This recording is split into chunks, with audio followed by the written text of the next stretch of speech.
I stood in my driveway at 3 in the morning, staring at the smoldering remains of my vintage boat. 20 years of restoration work. 20 years of weekend memories on the lake. All of it reduced to twisted metal and ash.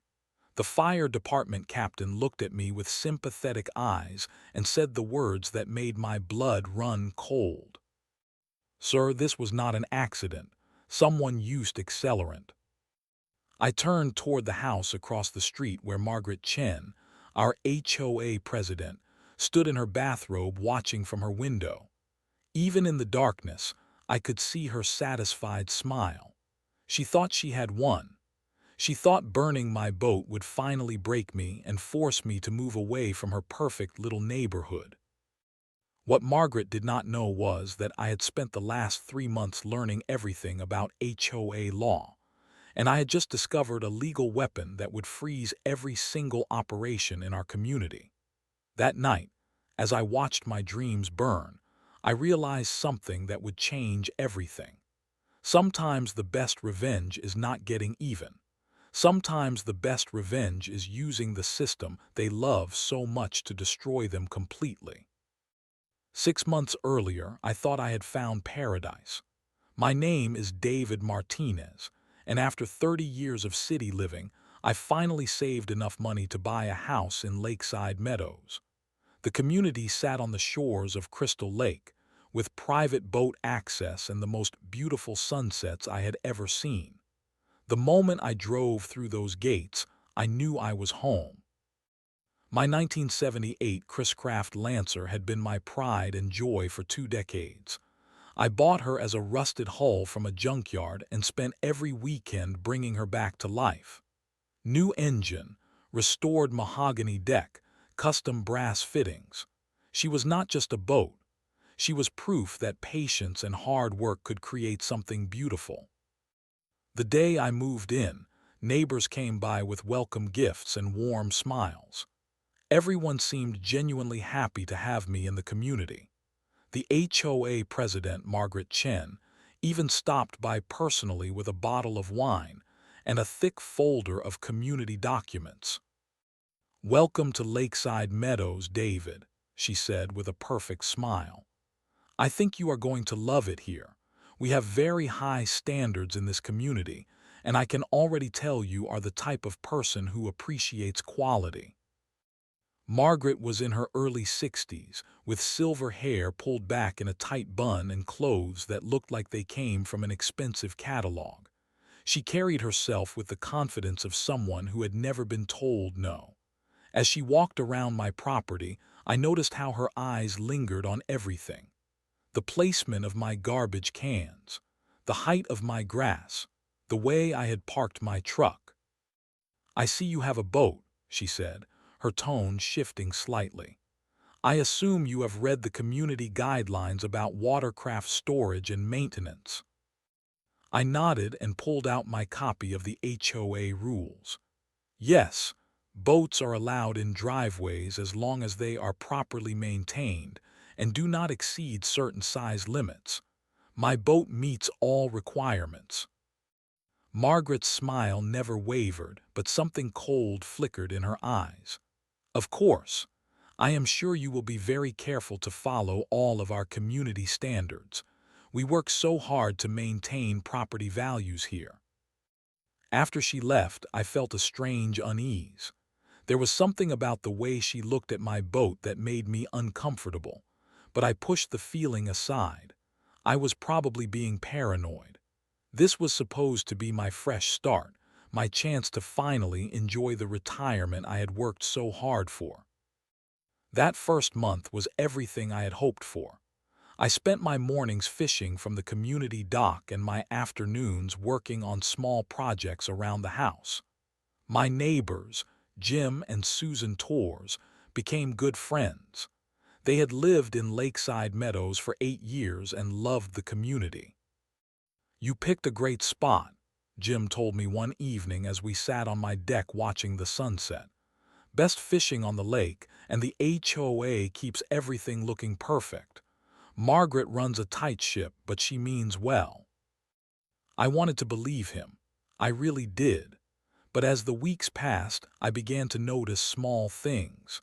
The way Margaret would slow down when she drove past my house, how she would take pictures of my property with her phone, the way conversations would stop when I approached a group of neighbors talking with her. The first official notice arrived on a Tuesday morning.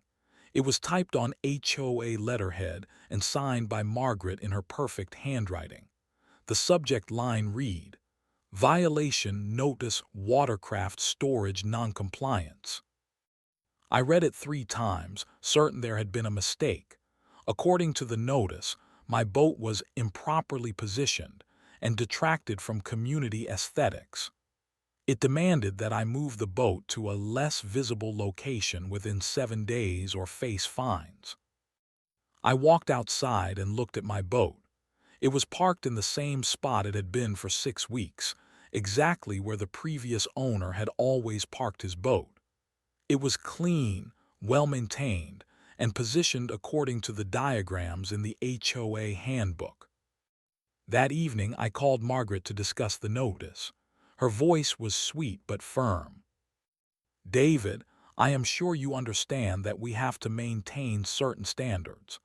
Several neighbors have expressed concerns about the boat's visibility from the street."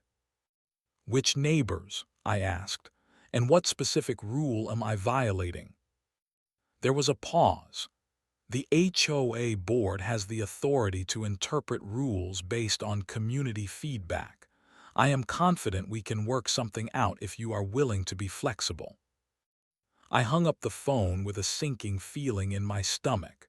This was not about rules or community standards. This was about control. And somehow, I had become Margaret Chen's next target. The second notice arrived exactly 1 week later. This time, it was about my mailbox. According to Margaret, the black metal mailbox that had been installed by the previous owner was not consistent with community aesthetic standards. All mailboxes, she claimed, needed to be white with gold lettering. I drove around the neighborhood that afternoon counting mailboxes. Out of 43 houses, 17 had black mailboxes. 12 had different colors entirely. Only 14 were white with gold lettering. When I called Margaret to point this out, her response was chilling. "David, I appreciate your attention to detail, but the board makes decisions based on current standards, not past oversights. We are working to bring all properties into compliance gradually." "Why am I being targeted first?" I asked. "You are not being targeted. You are being helped to understand our expectations." The third notice came 2 days later. My grass was inconsistent in height.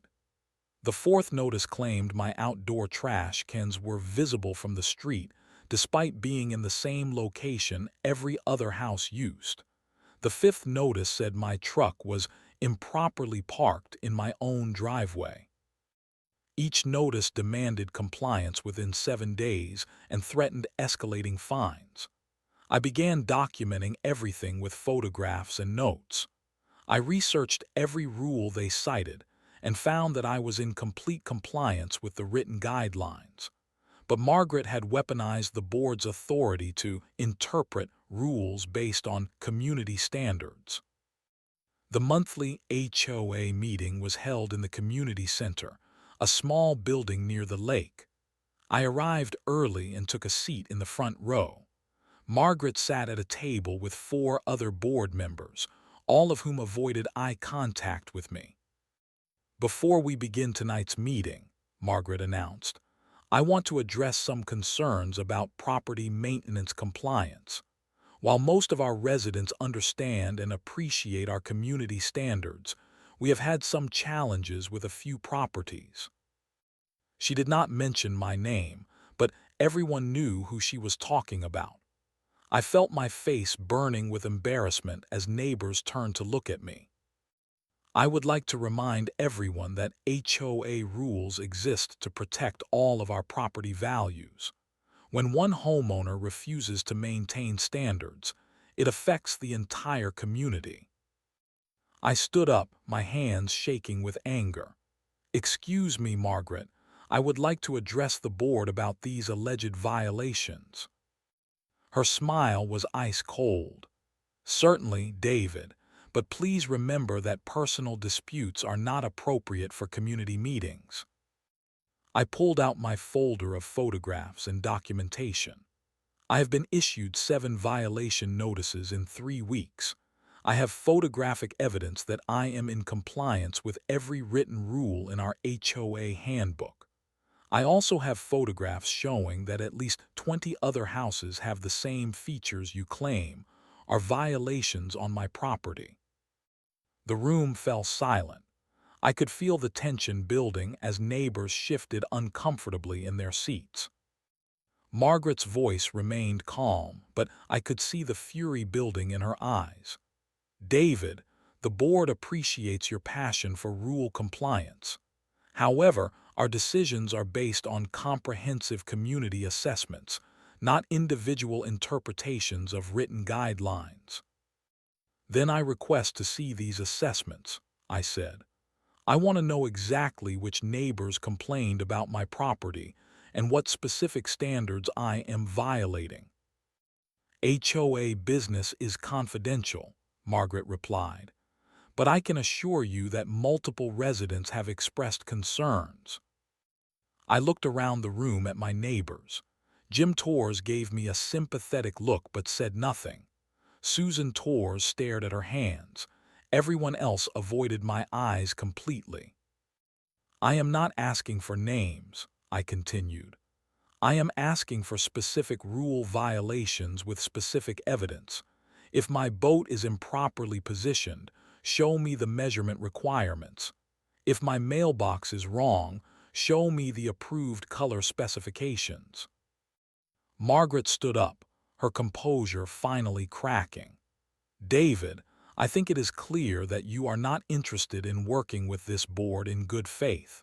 We have tried to help you understand our community expectations, but you seem determined to fight every reasonable request." "Reasonable?" I felt my voice rising. "You want me to replace a perfectly good mailbox because you do not like the color. You want me to move my boat even though it meets every written requirement. You want me to cut my grass to a different height than what is specified in the handbook." "The meeting is adjourned," Margaret announced abruptly. "David, I suggest you reconsider your approach to community living." As neighbors filed out, I noticed how they avoided looking at me. Margaret had successfully painted me as the troublemaker, the difficult neighbor who refused to follow reasonable rules. The isolation had begun, and I realized this was exactly what she wanted. That night I could not sleep.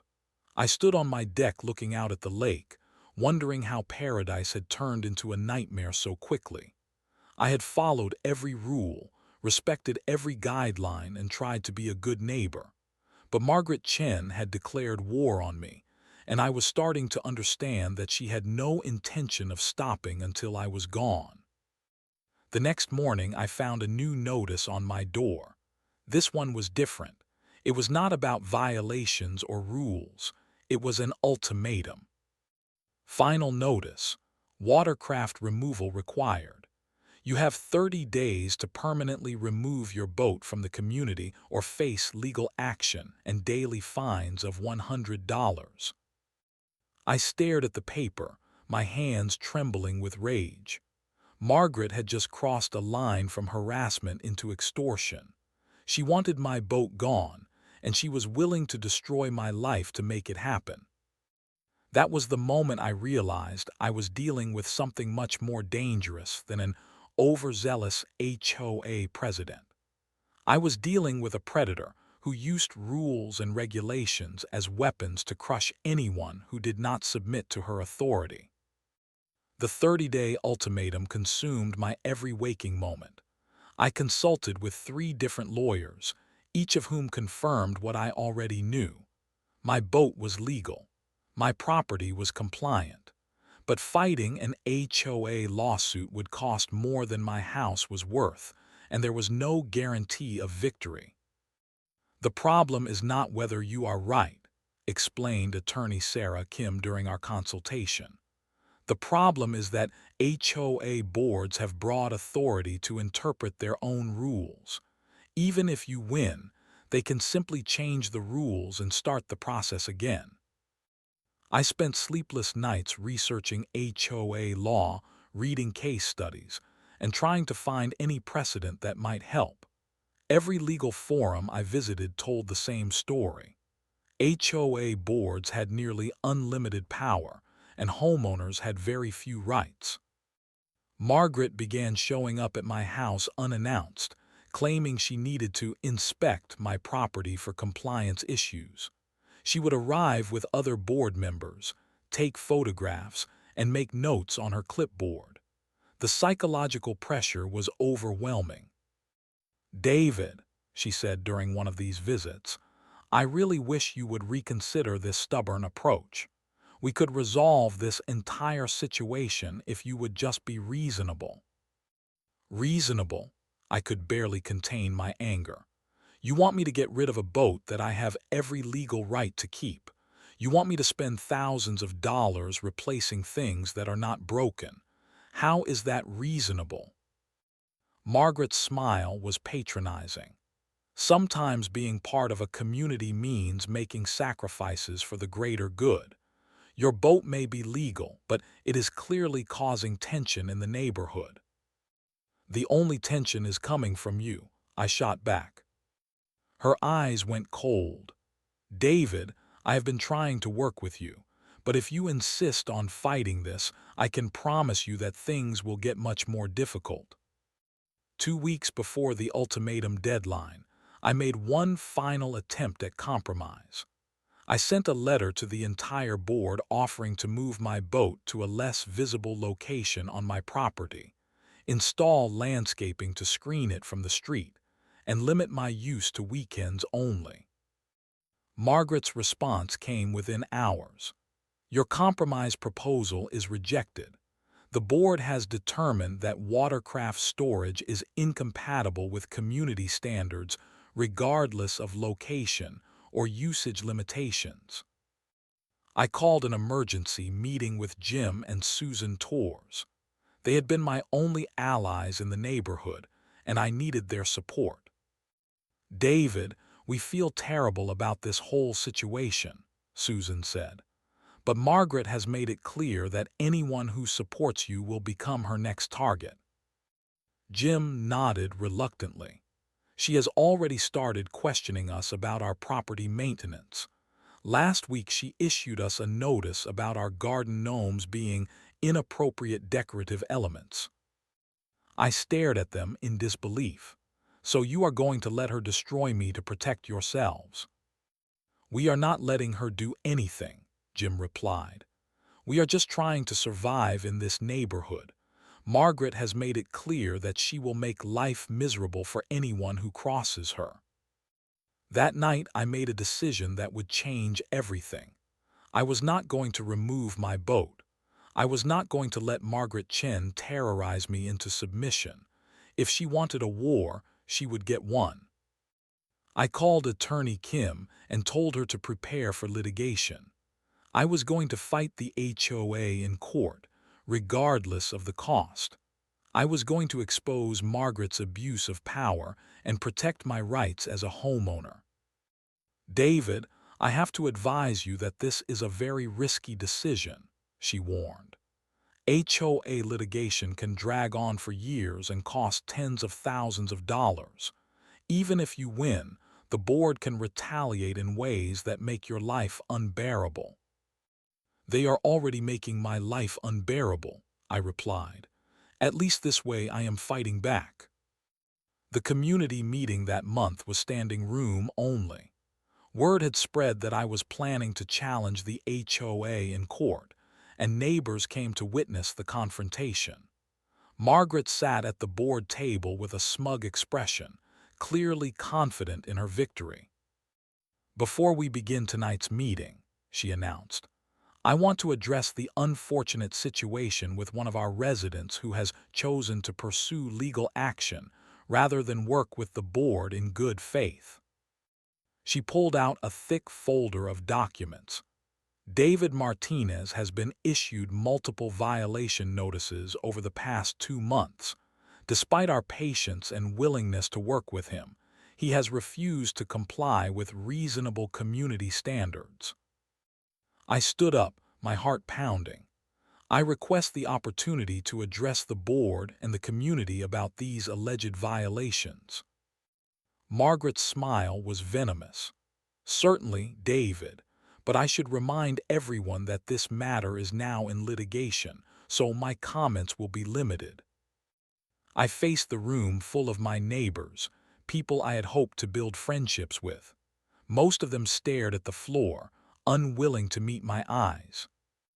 I moved to Lakeside Meadows because I thought it was a community where people treated each other with respect, I began. I have followed every rule in our HOA handbook.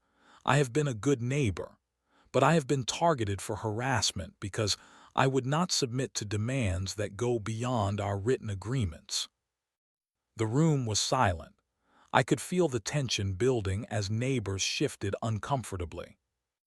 Margaret Chen has issued me violation notices for things that are completely legal and common throughout this neighborhood. She has demanded that I remove my boat despite it meeting every written requirement. She has turned our community against me because I refuse to be bullied. Margaret stood up abruptly. I think we have heard enough. David, since you have chosen to make this a legal matter, I suggest you let your attorney do the talking. As I sat down, I noticed the expressions on my neighbors' faces. Fear, resignation, relief that they were not the ones in Margaret's crosshairs.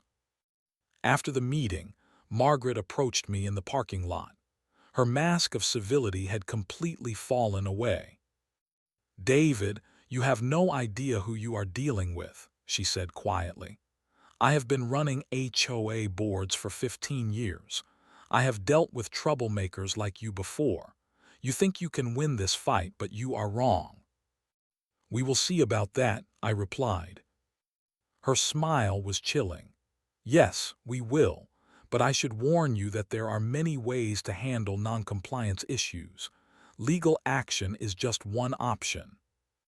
As I drove home that night, her words echoed in my mind.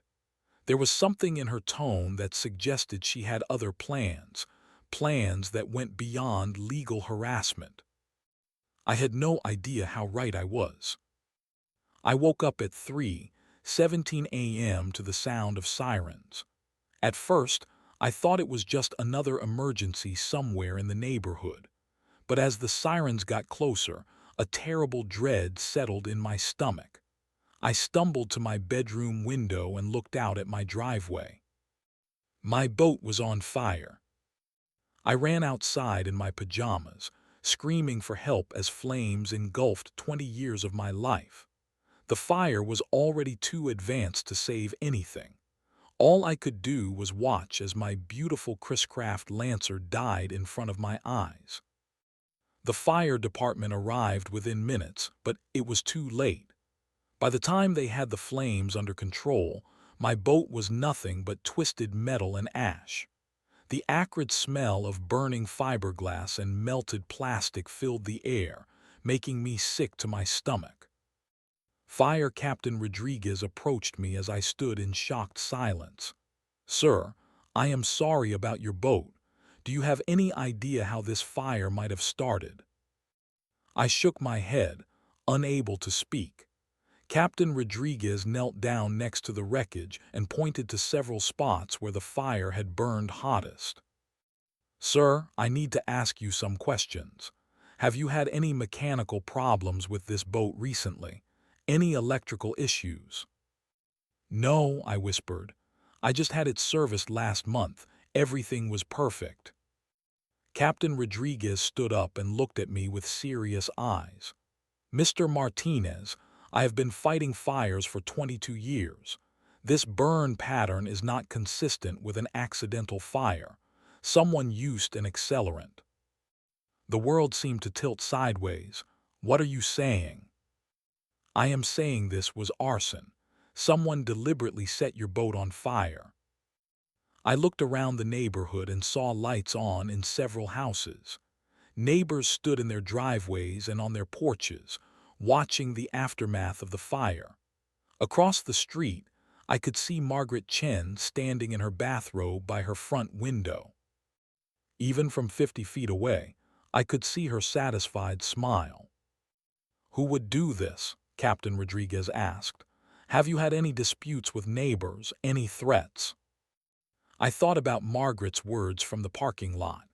There are many ways to handle non-compliance issues. I thought about the months of harassment, the violation notices, the ultimatum to remove my boat. "Yes," I said quietly, "I have been having problems with our HOA president."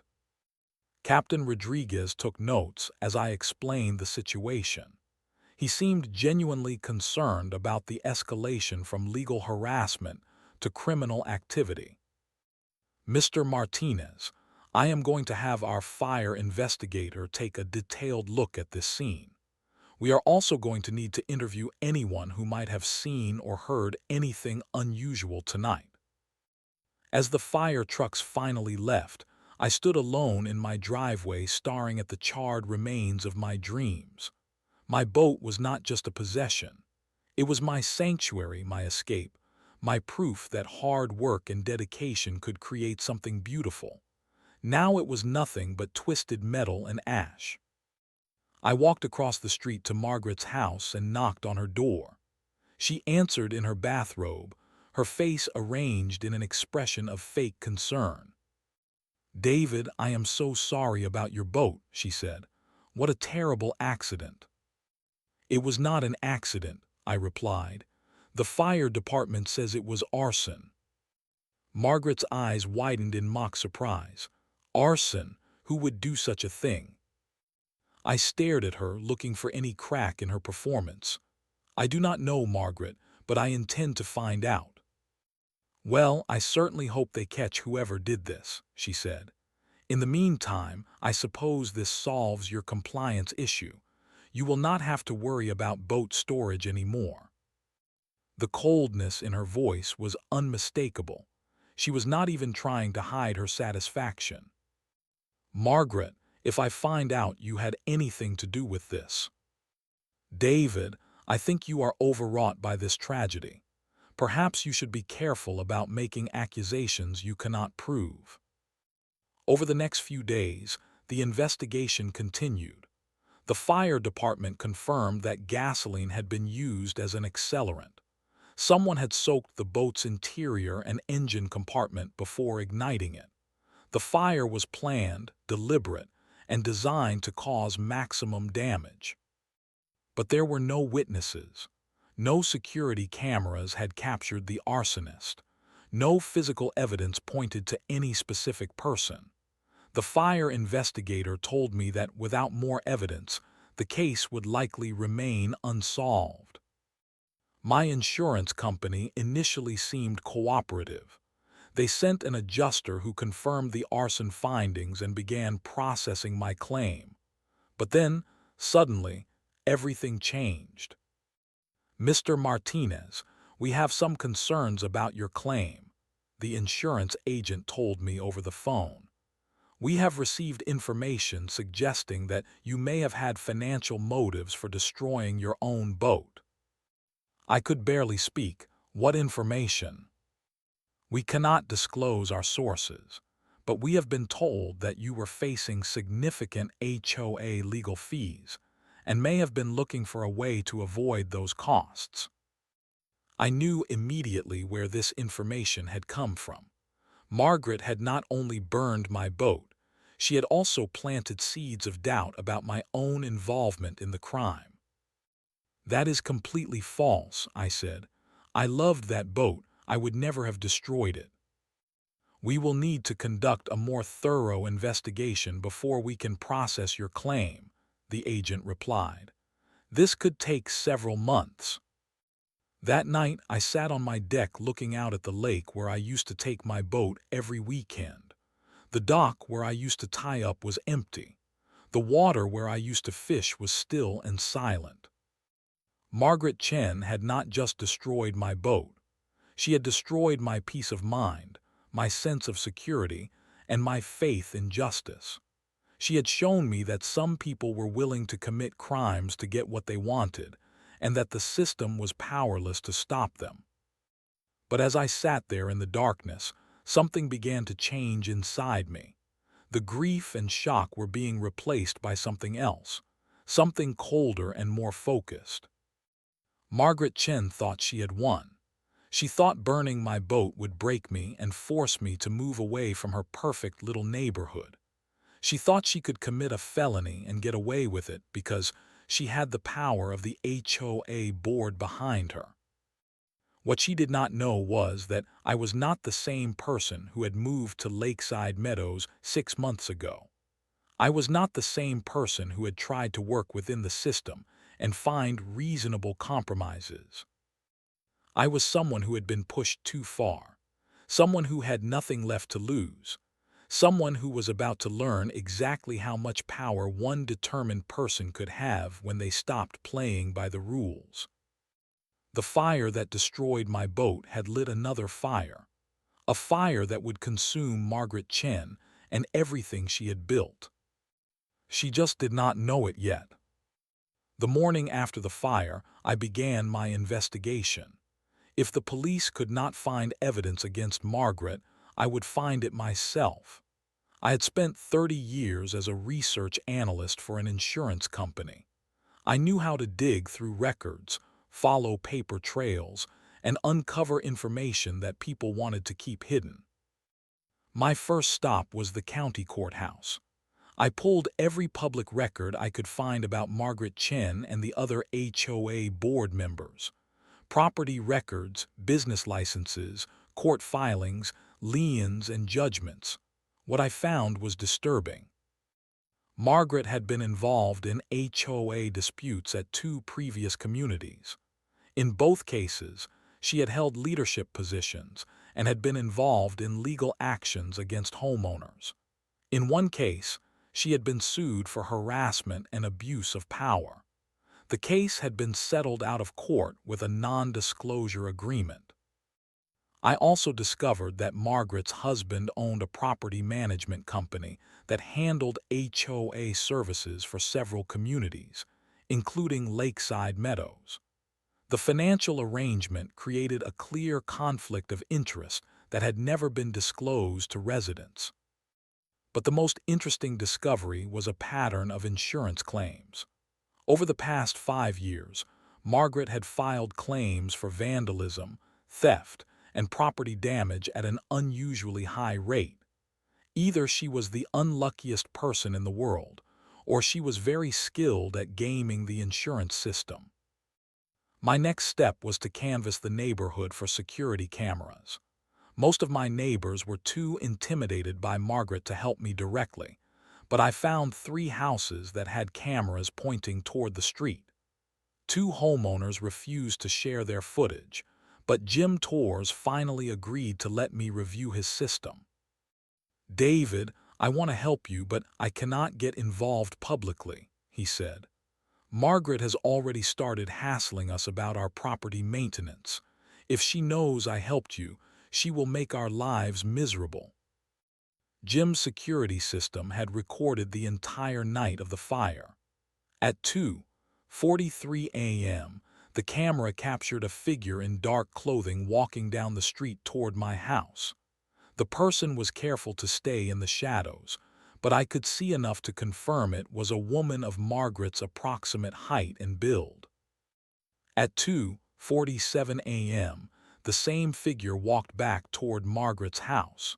4 minutes later, the first flames became visible in my driveway.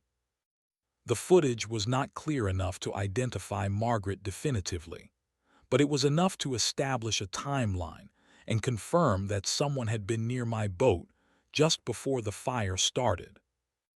I also began researching HOA law more seriously. I contacted attorneys who specialized in HOA disputes and learned about legal strategies that most homeowners never discover. One attorney, Robert Kim, had spent 15 years fighting HOA abuse and had developed some creative approaches to the problem. David, the problem with most HOA disputes is that homeowners try to fight on the board's terms, he explained during our consultation. They argue about violations and rules interpretation, but there are other ways to approach this. What do you mean? HOA boards have a lot of power, but they also have a lot of legal obligations. They have to follow corporate law, maintain proper records, hold elections according to specific procedures, and manage finances according to state regulations. Most boards are sloppy about these requirements because no one ever challenges them. Robert pulled out a thick folder of documents. I have been researching Lakeside Meadows since you called. Your HOA has some serious compliance problems that could give us significant leverage. He showed me evidence of financial irregularities, missing meeting minutes, and election procedures that violated state law. The board had been operating in violation of multiple regulations for years, but no one had ever called them on it. If we can prove these violations, we can petition the court for an injunction that would freeze all HOA operations until the problems are corrected, Robert explained. That means no new rules, no enforcement actions, no fines, no legal proceedings. Everything stops. I felt a spark of hope for the first time since the fire. How long would that take? With the right evidence, we could file within a few weeks. But David, I need to warn you that this is a nuclear option. If we do this, Margaret will know that you are not just fighting back. You are trying to destroy her power base completely. Good, I said. I want her to know exactly what she is dealing with. Over the next 2 weeks, I threw myself into the investigation with obsessive focus. I obtained copies of all HOA financial records, meeting minutes, and correspondence. I researched the background of every board member and documented their conflicts of interest. I interviewed former residents who had moved away after disputes with Margaret. The picture that emerged was of a systematic pattern of abuse that had been going on for years. Margaret had driven away at least 6 families through harassment campaigns similar to what I had experienced. She had used her position to benefit her husband's business. She had manipulated elections and violated state regulations routinely. But most importantly, I had found evidence that she had made threats against other residents who had challenged her authority. In one case, she had told a homeowner that accidents happen to people who do not cooperate with the board. 2 weeks later, that homeowner's fence had been vandalized. I also discovered that Margaret had a history of vindictive behavior that went beyond HOA disputes. She had filed false complaints against neighbors about noise, pets, and property maintenance. She had tried to get people fired from their jobs by calling their employers with accusations of misconduct. Margaret Chen was not just an overzealous HOA president. She was a sociopath who used her position to terrorize anyone who refused to submit to her control. As I compiled my evidence, I began to understand the scope of what I was dealing with. This was not just about my boat or my property rights. This was about stopping a predator who had been destroying lives for years. The investigation had consumed every spare moment for 3 weeks. I had barely slept, barely eaten, and barely left my house except to gather evidence. But I had built a case that would expose Margaret's criminal behavior and systematic abuse of power. The question was not whether I had enough evidence to destroy her. The question was whether I had the courage to use it. On a Thursday morning, I sat in my living room surrounded by boxes of documents, photographs, and legal research. My laptop screen showed a draft petition that would freeze all HOA operations and trigger investigations by multiple state agencies. I thought about my boat, reduced to ash and twisted metal. I thought about the months of harassment and psychological torture. I thought about the other families Margaret had driven away and the people she would target next if she was not stopped. I reached for my phone and called Attorney Kim. "Robert, I am ready to file the petition." "Are you sure, David? Once we do this, there is no going back." "I am sure. Margaret Chen burned my boat because she thought it would break me. She thought I would give up and move away like all the others. But she made a mistake. She picked the wrong person to terrorize." "What do you want to do first?" I looked at the boxes of evidence that would destroy Margaret's life, just as completely as she had tried to destroy mine. "I want to freeze everything. I want to stop her from hurting anyone else. And then I want to watch her world fall apart piece by piece." The petition was filed on a Monday morning at 9:00 a.m. By 10:30 a.m., I had received a furious phone call from Margaret. "David, what do you think you are doing?" she screamed into the phone. "You cannot just file frivolous lawsuits against the HOA." "Margaret, I suggest you have your attorney review the petition before you call it frivolous," I replied calmly. "You might be surprised by what we found." There was a long pause. "What are you talking about?" "I am talking about financial irregularities, election violations, and systematic abuse of power. I am talking about conflicts of interest that were never disclosed to residents. I am talking about a pattern of harassment that has been going on for years." I could hear her breathing getting heavier. "You have no idea what you are dealing with." "Actually, Margaret, I know exactly what I am dealing with. The question is whether you understand what you are facing." She hung up on me. Within an hour, I received a call from the HOA's attorney demanding that I withdraw the petition immediately. When I refused, he threatened to file a countersuit for harassment and abuse of process. "Feel free to try," I told him, "but you might want to review the evidence before you commit to defending your client." The court hearing was scheduled for the following Wednesday. Attorney Kim had warned me that Margaret would use the time to try to cover her tracks and destroy evidence, but I had anticipated this. On Tuesday morning, I began making phone calls to state agencies. The first call was to the Department of Real Estate, which regulated property management companies like the one owned by Margaret's husband. I provided them with evidence of undisclosed conflicts of interest and financial irregularities. The second call was to the Insurance Fraud Division. I gave them copies of Margaret's suspicious insurance claims and evidence that she had tried to interfere with my own claim by providing false information. The third call was to the district attorney's office. I provided them with evidence of arson, including the security footage and Margaret's pattern of threats against other residents. By Wednesday morning, Margaret was dealing with investigations from multiple agencies, but she did not know the worst was yet to come. The court hearing was held in a packed courtroom. Margaret had hired an expensive attorney who tried to portray me as a disgruntled homeowner making false accusations. But when Attorney Kim began presenting our evidence, the mood in the room shifted dramatically. "Your Honor, the evidence shows a systematic pattern of violations that goes to the heart of this HOA's legal authority," Kim argued.